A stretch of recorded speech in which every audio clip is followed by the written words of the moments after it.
300 by 165. That's not big enough. So let's go load beam, load family. Click in here. Oops, sorry. Scroll down, structural framing, steel. We want a wide flange. Wide flange beam. Hit open. It's going to ask us for a size, and let's scroll down here and say, well, we want a 610 by 415. That looks good to me.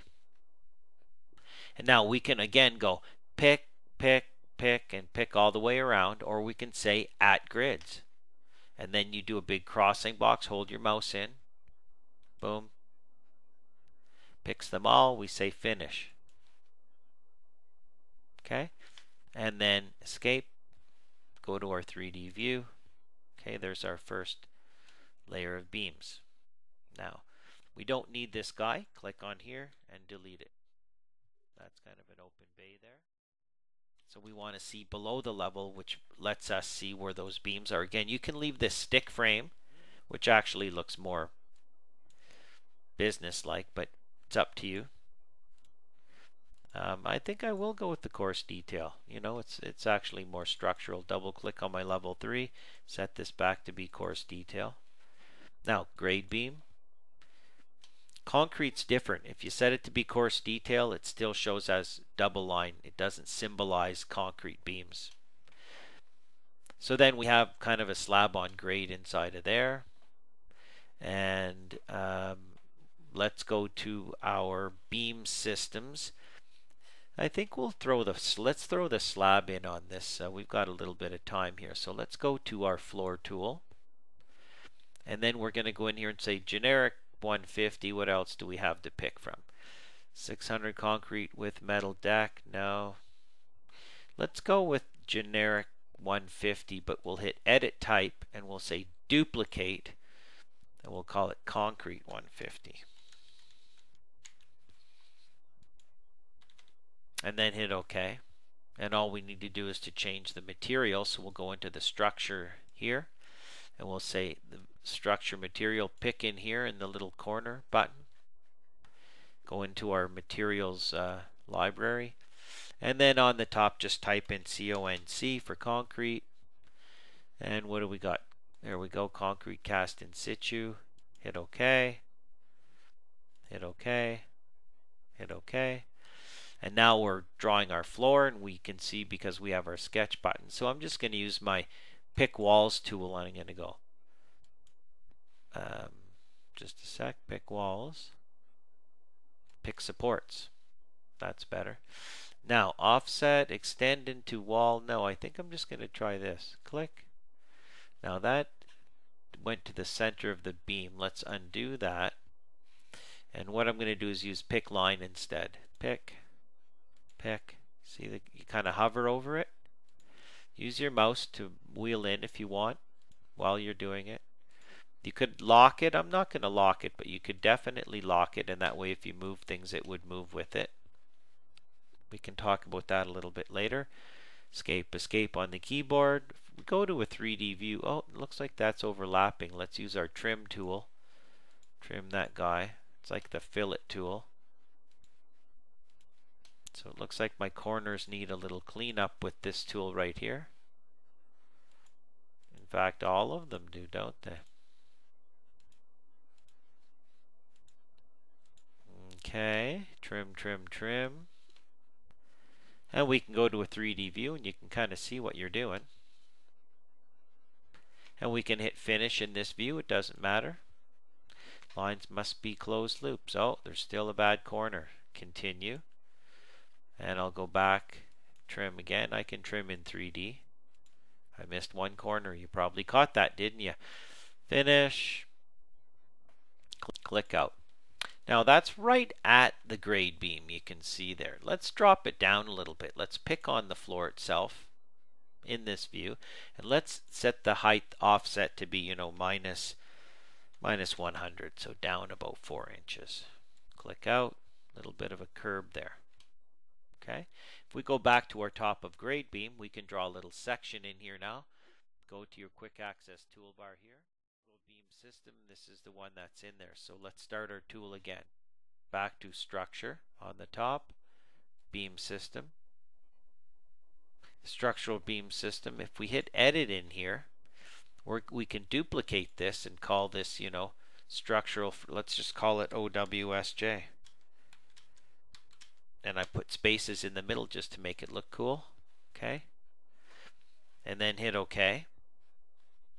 And in there, I'm going to pick on here, and I'm going to grab that loaded bar joist that I just brought in. See, it's on the list now. And now as I hover around here, okay, it's going to start to, depending on which way I go on.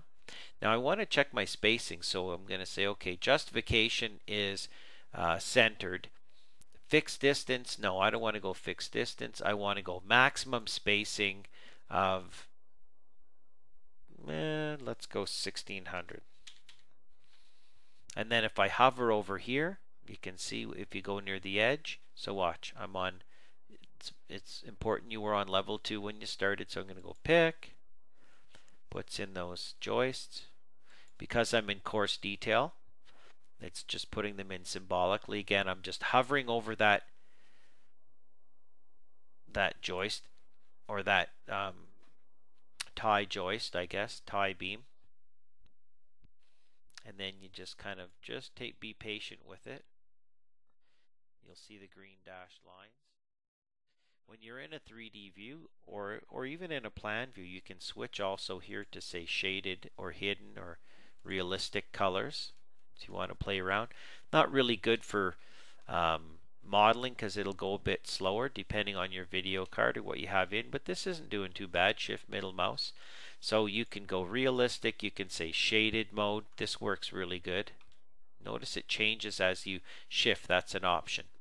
And then wireframe, of course, gets really busy, old AutoCAD style. And then hidden line is just your black and white. You can also type in like HL for hidden line, WF for wireframe, SD for shaded D. I don't know if CC, no, CC is copy. So you can have several short commands. So I know SD on the keyboard is shaded mode. So you might want to kind of do that. Okay, if you want to add in a cool 3D view, go back to say a level here. Well, let's go to level 2. Double click, go to your 3D doghouse here and say camera, pick that, and then just kind of pick on here and go like this. Bada bing, bada boom, puts in a 3D view. You can pick on here, change this to say shaded. Over here, there's our callout. If we open up the callout by double clicking in it, we do want to turn the detail up to be fine detail. We're going to see a little bit more there. Like that. Now we don't see a joist in there. Let's go back to our section 2. And we're not seeing any joists.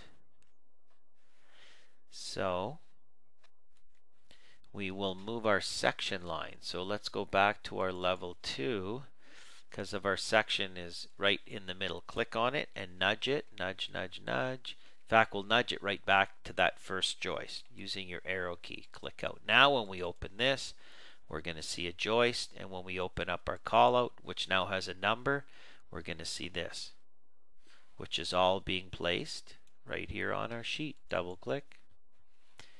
You want to rename your sheet, you just right click on here and hit the rename button on the bottom and call it, plans and details. Trails. Good, and hit OK, and of course it's going to put that information down in here. Project name, pick on here. Okay, RST Proj 01. Owner, CADclips, click out. Okay, put your name or whatever checked by and author inside of here, drawn by. So there's a little kickoff lesson in 5 lessons or less on how to